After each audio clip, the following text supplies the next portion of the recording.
អ្វីដែលតែងតែគិតប៉ងប្រាថ្នាមិនជឿនិស័យមិនជឿលើព្រេងវាសនាតែពេលនេះទើបដឹងថាជាការពិតឆាកជីវិតមានន័យព្រោះតែថ្លៃម្នាក់អូនត្រូវជាប់ជំពាក់ក្តីស្នេហាដកចិត្តមិនរួចព្រោះតែដួងកែវនេត្រាបងជារាជបុត្រាក្នុងសូបិនបរោពេញញញក៏មិនល្អដូចបងឡើយស្នាមញញឹមត្រានត្រើយឲ្យស្រីលងសារភាពថាសូមចាញ់ស្នេហ៍ទូចតន់អូនបន់ស្រន់ឲ្យឆាប់បានជួបមុខម្ដងទៀត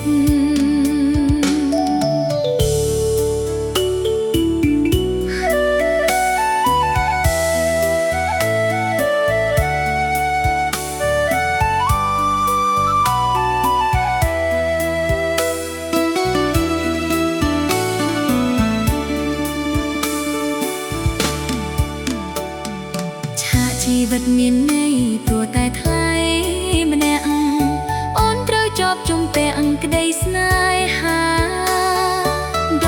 កចិត្តមិនរួចព្រោះតែដួងកែវនេត្រាបងជារាជបុត្រាក្នុងសូបិន